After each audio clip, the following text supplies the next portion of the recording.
The dust was the first thing she noticed, and the last thing she forgot. It coated the road, the sagebrush, and her own bare feet in a fine, pale powder, the color of bone. She sat with her back against a sun-bleached fence post, a small, still figure in a landscape built for giants. Her dress, a sack of light brown cotton worn thin as a prayer, was her only possession, and at 18 years of age, Leanne was utterly alone. Her stepmother's final words, a torrent of angry Cantonese, had been like stones thrown at her back as she was pushed from the door of the small shack behind the laundry in Rock Creek. Now there was only the vast, indifferent Wyoming sky and the shimmering heat rising from the dirt track. A horse's rhythm broke the silence. It was a slow, tired sound, the steady clop of hooves belonging to a rider who had been in the saddle since dawn. Silas Blackwood saw her from 100 yards out, a smudge of brown against the gray-green plains. His first thought was trouble. A lone woman on the road was always trouble, either a lure for it or a victim of it. He was a man who preferred to ride wide of both. He was heading back to his small homestead, a piece of land he'd carved out with his own 2 hands, and his mind was on his thirsty cattle and the fence that needed mending, not on stray souls. He drew nearer, his horse, a sturdy buckskin named Dust Devil, flicking its ears. He could see her more clearly now. Chinese, young, barefoot. Her head was bowed, her long black hair a dark curtain hiding her face. She looked less like a threat and more like a sparrow that had fallen from a great height.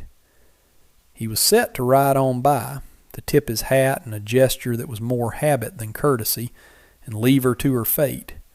It was not his business. The world was full of sorrows that were not his to carry.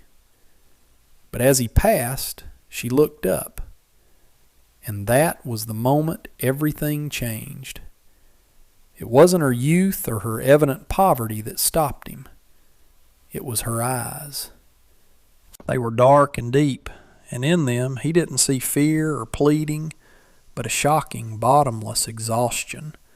The look of someone who had been holding on for so long they had forgotten what it felt like not to be falling. And beneath that exhaustion, a flicker of something else. A stubborn ember of will that had not yet been extinguished. In that one look he saw not a problem to be avoided, but a person, as real and weary as himself. Silas pulled back on the reins. Dust Devil grunted in protest. The silence stretched, thick with heat and the buzz of horseflies. Leanne flinched, expecting the rider to spur his horse on, or worse, to shout at her. But he just sat there, a tall man weathered by the sun, his face shadowed by the brim of a dusty hat. "You all right, miss?" His voice was low and rough, like stones grinding together. She scrambled to her feet, bowing her head again, a gesture of ingrained deference. She had to try. It was her last chance. She gathered the few English words she knew, words learned from railroad foremen and merchants' wives. "Work," she said, her voice a reedy whisper. "Please, I can work." She held out her hands, palms up. They were small but calloused from years of scrubbing laundry and tending gardens. "Cook, clean, mend, anything. I am strong." Silas looked from her hands to her face. She was little more than a girl, and so thin a stiff wind might carry her off. The nearest town was another 10 miles, and a town was no safe place for her. He thought of his cabin, quiet and empty. He thought of the endless chores, the solitary meals. He had come out west to be left alone, but the silence he'd sought had lately begun to feel a lot like loneliness.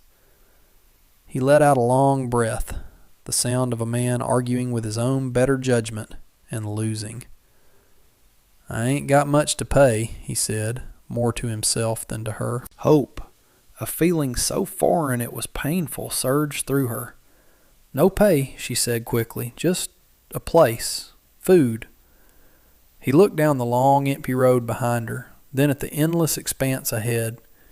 Leaving her here was a death sentence, one way or another. He had seen what happened to the vulnerable in this country. He might be a man who valued his solitude, but he wasn't a man who could ride away from this. "Can you ride?" he asked. She shook her head. He sighed again, a deeper, more final sound this time. He swung his leg over the saddle and dismounted, his boots sinking into the thick dust. He stood a full head taller than her. He gestured to the horse. "Up you get," he said, his voice gruff to hide the knot of uncertainty in his gut. "We'll go slow." He cupped his hands for her foot. It was small, bruised, and covered in dust, but surprisingly strong. As he lifted her into the saddle, he felt her lack of weight, the fragility of her frame. She settled awkwardly in front of him, her body rigid, unsure of where to hold on. "Just grab the horn," he instructed, swinging himself up behind her. He gathered the reins, acutely aware of the small space between them. He could feel the warmth of her through her thin dress, smell the faint, clean scent of soap that clung to her despite her travels. He nudged Dust Devil into a slow walk. He did not yet know that the woman in his saddle was not the only thing he was bringing home. He was also bringing a fight, and it was coming for him, whether he was ready or not. The first week passed in a quiet, careful rhythm. Leanne was a tireless worker, moving through the small two-room cabin with a silent efficiency that astounded Silas.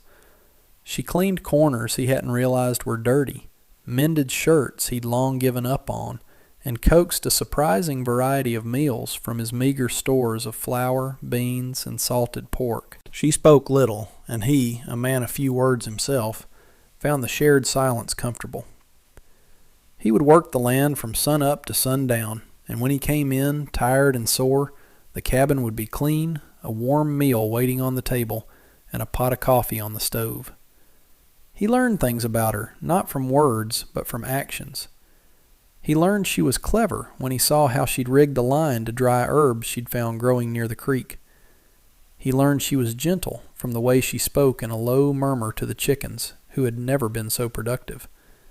And he learned she was proud when he tried to offer her the spare room, and she insisted on sleeping on a pallet by the hearth, refusing to take his bed. But their quiet world could not remain an island. His homestead was 5 miles from the nearest neighbor, but news in the territory traveled on the wind. On his next trip into town for supplies, the trouble he had anticipated was waiting for him. It took the form of Bartholomew Finch. Finch was a rancher who owned most of the valley, a man whose ambition was as vast as the land he coveted. He had been trying to buy Silas's quarter section for a year, wanting the creek that ran through it. Silas's refusal had been a constant stone in Finch's shoe. Silas was loading sacks of flour into his wagon when Finch approached, flanked by 2 of his hard-faced ranch hands. Finch was a large man, dressed in a tailored coat that looked out of place in the dusty street. He smiled, but it never reached his cold, calculating eyes. "Blackwood," he said, his voice smooth and pleasant. "Good to see you. Heard you've taken on some help." Silas didn't stop his work. "Heard you spend too much time listening to gossip, Finch." Finch's smile tightened. "Gossip is the lifeblood of a community. It tells us who our neighbors are. And folks are saying you've brought a peculiar sort of stray onto your land. A Chinese girl." He said the words as if they were an accusation. The street had gone quiet. People stopped to watch. Silas straightened up slowly, his hands resting on the edge of the wagon bed. "What I do on my land is my business." "Is it?" Finch took a step closer. "This is a decent, God-fearing territory, Blackwood. We have standards. We don't take kindly to men who harbor foreign women of questionable character. It reflects poorly on all of us." One of Finch's men snickered. "Maybe he just got lonely out there." Anger, hot and sharp, coiled in Silas's gut.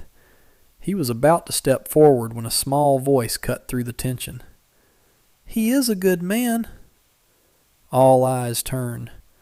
Leanne stood by the entrance of the general store, a small basket of eggs in her hands. She had followed him into town, wanting to see it, and had been inside when Finch arrived. Now she stood there, small and seemingly fragile, yet her chin was high and her gaze was fixed squarely on Finch. Finch looked her up and down with open contempt. "And what would you know about good men?" "I know he gave me work when I had nothing," she said, her English careful and clear. "He gave me shelter. He is honorable." The directness of her defense stunned the onlookers, and Silas himself. He had only ever seen her as quiet and deferential. To see her stand up to a man like Finch in front of the whole town was a revelation. Finch laughed, a harsh, ugly sound. "Honorable? Or just foolish? This land has rules, girl. You'd do well to learn them." He turned his attention back to Silas, his voice dropping to a low threat. "A man's got to be careful what he brings onto his property, Blackwood. Sometimes things get lost. Or burn." He held Silas's gaze for a long moment, a clear promise of violence in his eyes, before turning and walking away, his men following like shadows. The crowd dispersed, muttering amongst themselves. The confrontation was over, but the air remained thick with menace. Silas went to Leanne. Her hands were trembling slightly, but her eyes were steady. "You shouldn't have done that," he said, his voice softer than he intended. "He spoke lies about you," she answered simply. "I could not be silent." He looked at her, really looked at her, and saw past the tattered dress and the weary traveler. He saw the steel that had kept her alive, the unbending core of her that had just faced down the most powerful man in the valley. He had offered her shelter, thinking he was protecting her. He was just beginning to understand that she might be the one with the greater strength. He knew then that Finch's threat was not an empty one. The fight for his small piece of land had just become a fight for her as well. The ride back to the homestead was silent, but it was a different kind of silence than before. The easy quiet had been replaced by a heavy, shared awareness of the danger Finch represented. The threat lingered in the air like the dust kicked up by the wagon wheels. That evening, after a meal eaten with few words, Silas found Leanne sitting on the porch steps, staring out at the landscape as the sun bled color across the horizon. The anger from town had settled into a cold knot in his stomach. He had brought this on her. He sat on the step above her, leaving a respectful distance between them. "I'm sorry for what happened in town," he said. "Finch is a man who likes to make trouble, especially for me." She didn't look at him, her gaze fixed on the distant mountains. "It is not you who should be sorry. It is him. He is a man with a bitter heart." "He wants my land. He's wanted it for a year now. That creek is the only reliable water for miles." "And you will not sell," she stated. It wasn't a question. "No," Silas said.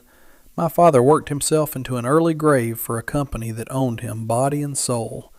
I swore I'd never work for another man.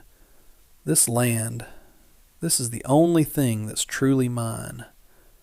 He paused, the admission costing him something. "It's all I have." She finally turned to look at him. In the fading light, her face was soft, her expression serious. "My father said the same thing. Not about land, about his name." She reached into a small pocket sewn into the inside of her dress and pulled out a small object. She held it out on her palm. It was a bird, intricately carved from a light-colored wood, its wings outstretched as if in mid-flight. "He worked on the railroad," she said, her voice quiet. "He came from our village with many men. He said they would build a great iron dragon across a new country and earn enough to bring my mother and me over. He sent letters. And he sent this." He carved it on the long nights. He said it was a swallow because they always find their way home. Her voice faltered for a moment. My mother grew sick. The money he sent was not enough. When she died, my father sent for me to live with his brother in California. But my uncle had also died. There was only his wife, my stepmother. She did not want another mouth to feed. She traced the delicate lines of the carving with her finger. My father fell from a trestle bridge last spring. They buried him where he fell. He never came home. This is all I have left of him. Silas looked at the small wooden bird, then at her face. He finally understood the exhaustion he had first seen in her eyes. It was grief. A grief so profound she had carried it halfway across the country on foot. He had seen her as a problem to be solved, a responsibility he had reluctantly taken on. Now he saw her as a person, with a history as deep and painful as his own. Something inside his chest, a tight, guarded thing he had protected for years, began to loosen. He would be proud of you, Silas said, the words feeling clumsy but necessary. You're a survivor, Leanne. A small, sad smile touched her lips. I am just tired of surviving. I would like to live. The honesty of her words struck him like a physical blow. That was what he had been doing too, surviving, holding on to his land, keeping the world at bay, but not truly living. The next 2 weeks were a tense truce. There was no sign of Finch, but his presence was a constant shadow. Then, one morning, Silas went to check the creek and found the reason for the silence. Upstream, on the edge of his property line, a crude but effective dam of rocks and logs had been built, diverting the flow of the water onto Finch's land. The creek bed on his side was already turning to mud. It was a slow, deliberate strangulation. Without water, his cattle would die, his garden would wither, and he would be starved out. He spent the day trying to dismantle it, but for every log he moved, 2 more seemed to settle in its place. It was a 2-man job, and he was only 1 man. He returned to the cabin at dusk, covered in mud and sweat, his spirit as dry as the creek bed. Defeat tasted like ash in his mouth. He found Leanne packing a small bundle with the few things she now owned. A spare shirt he'd given her, a small sack of dried apples, and her wooden bird. "What are you doing?" he asked, his voice raw. She wouldn't meet his eyes. "I am leaving," she said softly. "This is my fault. That man, Finch, he does this because of me. If I am gone, he will leave you be." "No," Silas said. "He was doing this long before you came. You just gave him a new excuse." "But I made it worse," she insisted, her voice thick with emotion. "I will not be the reason you lose your home.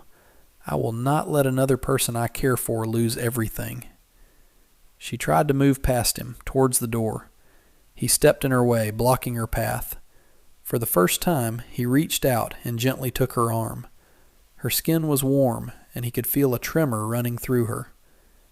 "Don't go," he said. The words were simple, but they held the weight of everything he couldn't say. "Don't leave me to this silence again. Don't let him win.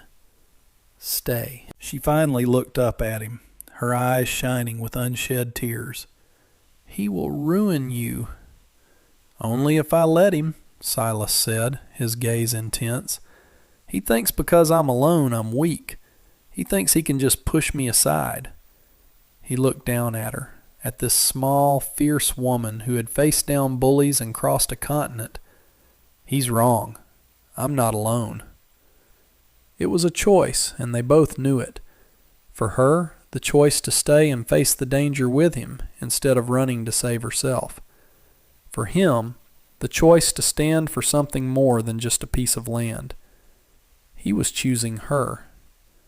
"Stay, Leanne," he said again, his voice softer this time. stay and help me fight." She searched his face, seeing not pity but partnership. She saw a man who was stubborn and quiet, but who was also decent and strong. She gave a small, almost imperceptible nod. She unfolded her hands and placed the wooden bird on the table, a silent promise. She was home. The fight was just beginning, but for the first time, neither of them would be facing it alone. The next morning, they did not try to dismantle the dam. Instead, with a new resolve, they walked the property together. It was Leanne who noticed it, a slight depression in the land, a line of greener grass that snaked down from the hills. "There was an old spring," Silas explained. "My father told me it dried up a decade ago." "Perhaps it did not dry," Leanne suggested, her eyes scanning the terrain. "Perhaps it just went deeper." For a week they dug. It was back-breaking work, clearing rocks and stubborn roots under the relentless summer sun. Silas used the pickaxe, his muscles straining with each swing, while Leanne shoveled the loosened earth, her small frame surprisingly powerful. They worked from sunrise to sunset, falling into an exhausted sleep each night. But each morning they rose with a renewed sense of purpose. They were a team, their movements falling into a shared rhythm, their silences filled with a deep, unspoken understanding. Finally, Silas's pickaxe struck not rock, but wet, dark soil. A small trickle of water seeped into the ditch they had dug. By evening, it was a steady, clear stream, pooling at the bottom of the trench before finding its way towards his parched garden and the cattle trough. It wasn't as strong as the creek, but it was theirs. It was enough. When Finch rode by a few days later, expecting to see a defeated man ready to sell, he instead saw a thriving garden, healthy cattle, and a new, deep channel carrying water from the hills. He saw Silas and Leanne working together, reinforcing the banks of their new waterway. He saw not a victim, but an opponent who had refused to break. Without a word, he turned his horse and rode away. He had lost. Their shared determination had been a force he could not dam. 6 months passed. The harshness of summer softened into the golden light of autumn.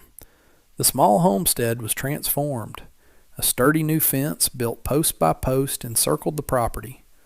The garden, expanded and meticulously tended by Leanne, yielded a bounty of squash, corn, and beans, enough to last them through the winter.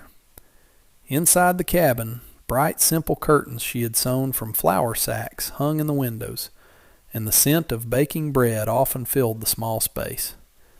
It was no longer just his cabin. It was their home. One crisp evening, Silas stood on the porch, watching Leanne feed the chickens. She wore a dress of dark blue wool he had bought for her in town, and sturdy leather boots protected her feet from the cold ground. She was no longer the gaunt, frightened girl from the roadside. Her face had filled out, and her eyes, once filled with exhaustion, now held a quiet, steady light.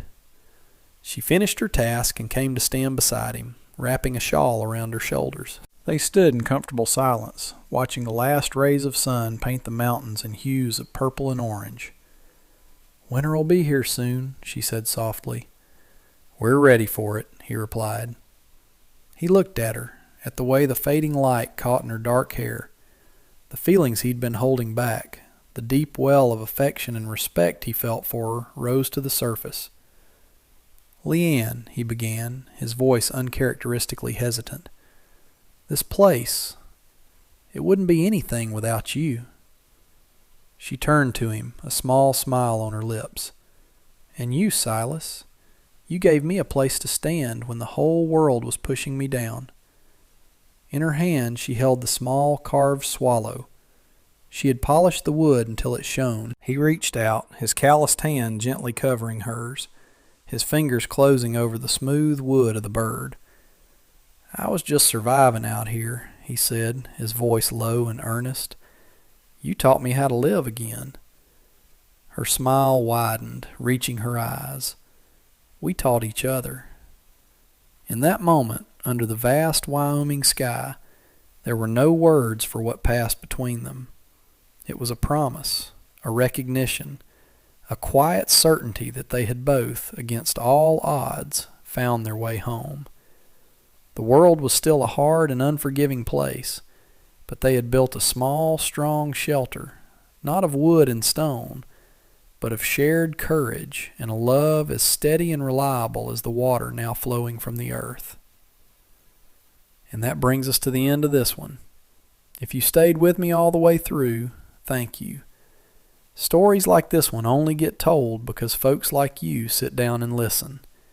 If you liked what you heard, go ahead and hit that like button. And if you want more stories from the old frontier, subscribe so you don't miss the next one. Until then, take care of yourself, and thanks again for being here.